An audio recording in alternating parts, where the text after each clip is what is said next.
Baik, Assalamualaikum warahmatullahi wabarakatuh. Benar.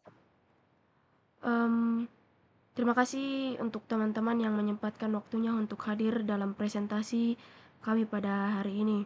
Perkenalkan, nama saya Dektri Noela Paranga sebagai moderator untuk presentasi kelompok kami pada hari ini. Di sini kami akan membawakan materi tentang kekuatan. Namun sebelum itu, saya akan memperkenalkan anggota kelompok saya. Dipersilakan teman-teman untuk memperkenalkan diri masing-masing. Baik, Assalamualaikum warahmatullahi wabarakatuh. Perkenalkan, nama saya Muhammad Amir Muslimin. Perkenalkan, nama saya Nurul Fatimah. Baik, dan salah satu teman kami lagi yaitu Hidayat. Langsung saja kita masuk ke materi yang pertama yaitu kekuatan atau strength. Fondasi prestasi gerak. Kekuatan atau strength adalah kemampuan kondisi fisik manusia yang esensial dalam peningkatan prestasi belajar gerak. Kekuatan merupakan unsur kondisi fisik yang sangat penting dalam berolahraga karena membantu meningkatkan komponen-komponen lain seperti kecepatan, kelincahan, dan ketepatan. Menurut Harsono, kekuatan diartikan sebagai energi untuk melawan suatu tahanan atau kemampuan untuk membangkitkan tegangan atau tension. Kekuatan sangat erat hubungannya dengan proses kontraksi otot. Kontraksi otot manusia terbagi menjadi 3 jenis, yaitu statis, konsentris, dan eksentris. Latihan kekuatan cepat yang khusus dapat diberikan bersamaan dengan latihan untuk meningkatkan kekuatan maksimal. Namun semua pengendalian latihan kekuatan menuntut latihan khusus dan pelengkap. Kemudian pengertian dan signifikansi kekuatan. Kekuatan atau strength adalah kemampuan kondisi fisik yang diperlukan untuk meningkatkan prestasi belajar gerak.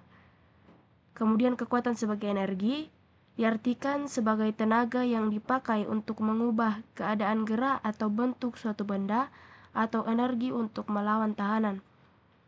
Pentingnya kekuatan dalam olahraga di sini ada 4, yaitu pertama meningkatkan komponen fisik lain, seperti kekuatan membantu meningkatkan kecepatan, kelincahan, dan ketepatan. Kemudian yang kedua yaitu fondasi latihan. Kekuatan umum menjadi dasar bagi seluruh program latihan kekuatan. Kemudian yang ketiga, mengembangkan power dan daya tahan. Latihan kekuatan harus mampu mengembangkan power dan daya tahan otot.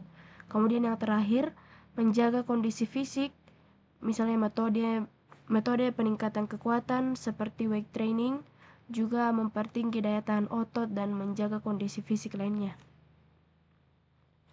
Baik, untuk materi selanjutnya akan dibawakan oleh saudara Hidayat. Kepadanya dipersilakan.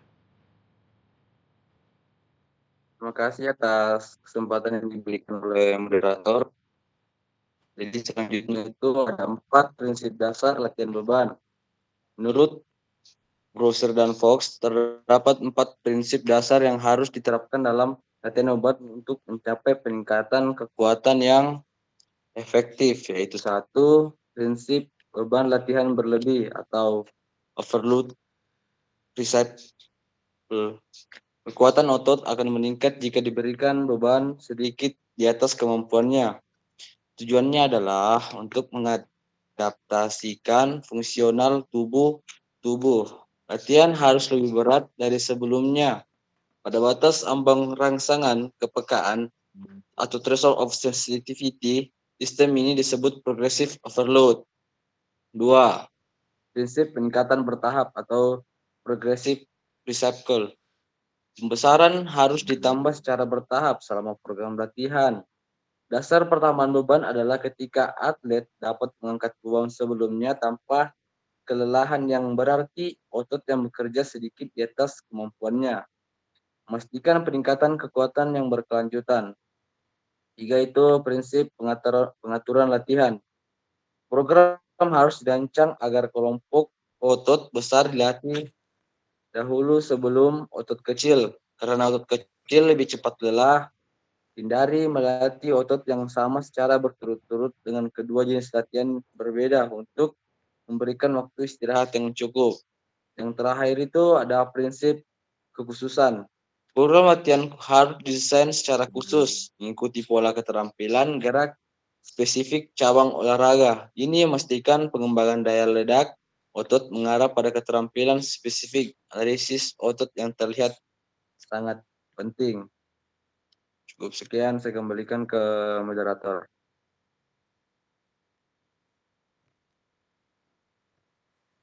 Baik, terima kasih untuk Saudara Hidayat. Materi selanjutnya akan dibawakan oleh Saudara Amir Muslimin. Kepadanya dipersilakan. Baik, terima kasih kepada moderator. Adapun materi yang saya bawakan yaitu tujuan utama dari adaptasi anatomi. Fase adaptasi anatomi adalah tahap persiapan usia dalam sesi latihan kekuatan. Tujuan utamanya adalah mempersiapkan struktur tubuh untuk beban latihannya lebih berat di fase berikutnya. Adapun garis besarnya yaitu keterlibatan otot melibatkan sejumlah besar kelompok otot secara bersamaan. 2. Keseimbangan otot mencapai keseimbangan kerja antara flexor dan extensor pada setiap sambungan, serta keseimbangan dua sisi tubuh, khususnya bahu dan lengan. Ketiga, persiapan struktur, mempersiapkan otot-otot, ligamen, tendon, dan persendian untuk menahan beban lebih lama. Yang terakhir yaitu penguatan stabilizer. Penguatan pada otot-otot menyeimbangkan stabilizer dan kompensasi kinerja pada otot-otot antagonis. Selanjutnya yaitu metode latihan atau circuit training. Baik teman-teman, bisa teman-teman lihat pada diagram di atas di slide-nya. Kuning gelap itu adalah atlet yang belum berpengalaman, sedangkan yang kuning gelap itu adalah atlet berpengalaman, sedangkan kuning cerah itu atlet yang belum berpengalaman.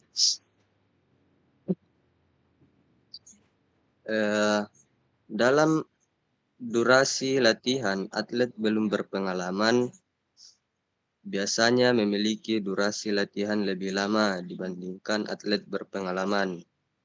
Dalam intensitas, atlet berpengalaman latihan dengan intensitas lebih tinggi, sedangkan pemula disarankan intensitas lebih rendah agar tubuh dapat beradaptasi.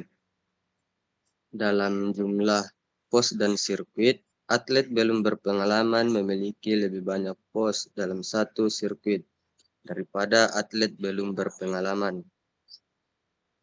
Jumlah sirkuit dan atau sesi, baik atlet berpengalaman maupun belum berpengalaman menjalankan jumlah sirkuit yang relatif rendah per sesi.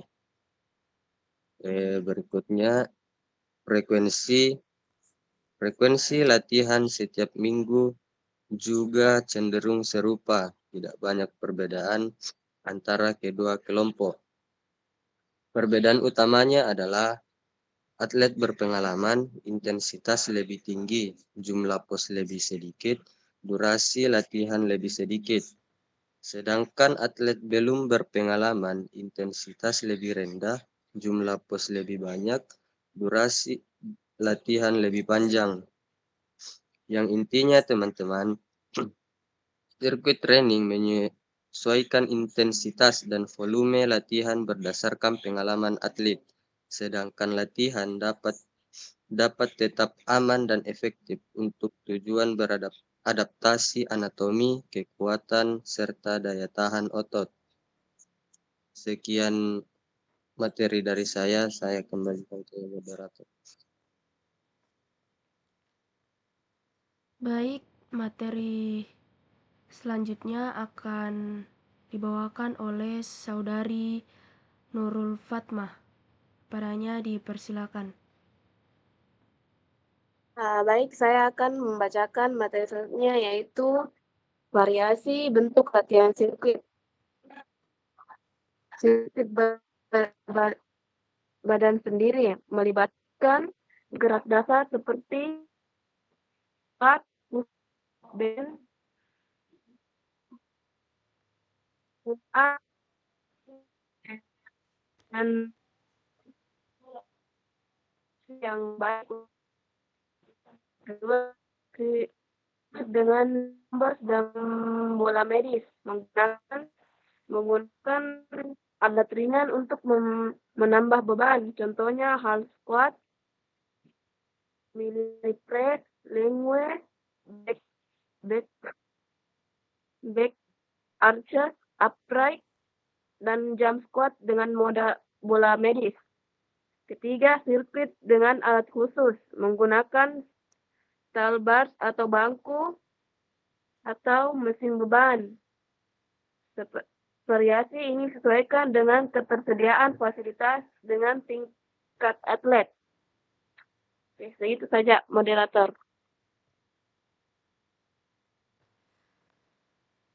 Baik, terima kasih untuk Saudari Fatma. Sekian materi yang dapat kami sampaikan. Selanjutnya kita masuk dalam sesi tanya jawab. Kepada dua orang penanya kami persilakan. Baik, penanya pertama yaitu Saudari Andi Kaila Devara. Dipersilakan.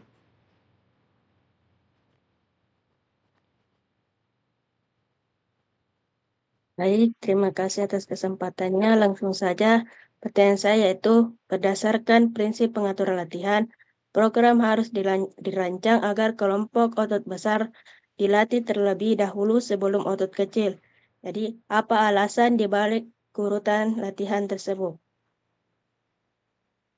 Terima kasih.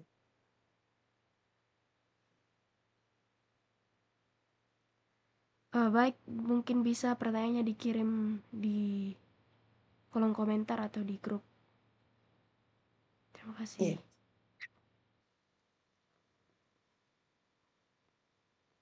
Baik, sambil menunggu jawaban untuk pertanyaan Andi Kaila, kami persilakan untuk penanya kedua yaitu Nafisa Andini untuk memberikan pertanyaannya. Persilakan. Baik, terima kasih atas kesempatannya. Pertanyaan saya, bagaimana cara mengukur kekuatan otot pada atlet secara efektif? Terima kasih.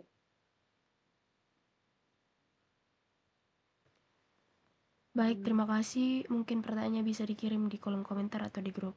Terima kasih. Baik, untuk pertanyaan dari Saudara Kaila akan dijawab oleh Saudara Amir. Dipersilakan. Baik, pertanyaan dari Kayla yaitu berdasarkan prinsip pengaturan latihan, program harus dirancang agar kelompok otot besar dilatih terlebih dahulu sebelum otot kecil. Apa alasan dibalik urutan tersebut? Baik, urutan latihan menempatkan kelompok otot besar terlebih dahulu dengan tujuan memanfaatkan energi yang lebih besar untuk gerakan komposit, menjaga kualitas teknik, serta mencegah kelelahan otot kecil sebelum otot besar berfungsi maksimal. Hal ini juga membantu mengurangi risiko cedera dan memastikan alokasi tenaga yang optimal untuk latihan utama sebelum fokus pada latihan aksesoris. Mungkin itu saja. Saya kembalikan ke moderator. Baik, itu dia jawaban dari pertanyaan Saudari Andi Kaila. Apakah ada yang ingin ditanggapi atau disanggah? Dipersilakan. Cukup. Terima kasih. Baik, terima kasih untuk Saudari Andi Kaila. Kemudian pertanyaan dari saudari Nafisa Andini akan dijawab oleh saudara Hidayat. Kepadanya dipersilakan.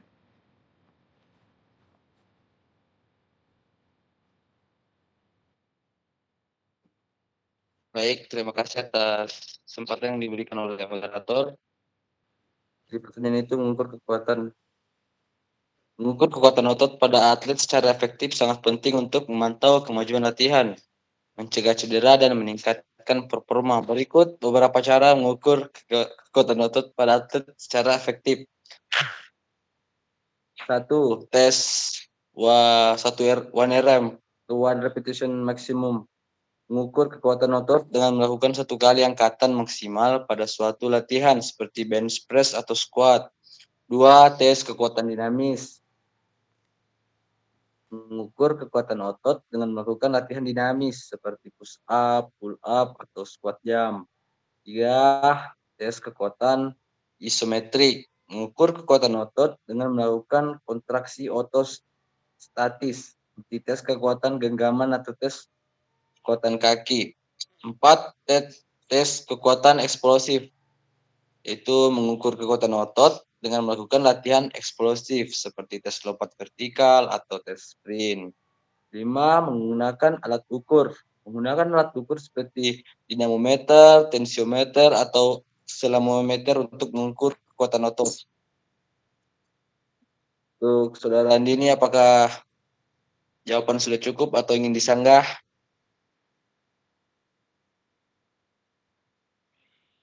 Ya, sudah cukup. Terima kasih. Oke, sama-sama Ji. Saya kembalikan ke moderator. Baik, terima kasih untuk semua teman-teman yang berpartisipasi dalam presentasi kelompok KM pada hari ini, terutama kepada 2 orang penanya yang memberikan pertanyaan kepada kelompok kami sehingga kami dapat memberikan jawaban yang dapat diterima.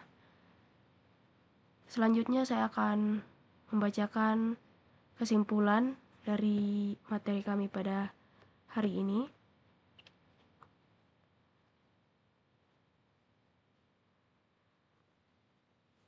Latihan kekuatan atau strength training adalah kemampuan kondisi fisik yang krusial untuk prestasi gerak.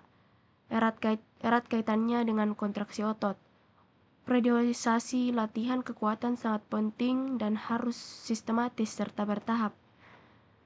Fase adaptasi anatomi, tahap persiapan utama bertujuan mempersiapkan otot, ligamen, tendon, dan persendian serta mengembangkan keseimbangan kerja otot.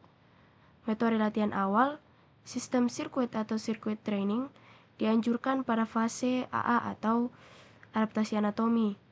Berciri khas beban ringan sekitar 30-60% intensitasnya dan irama sedang atau lambat dengan istirahat singkat antar pos atau antar set.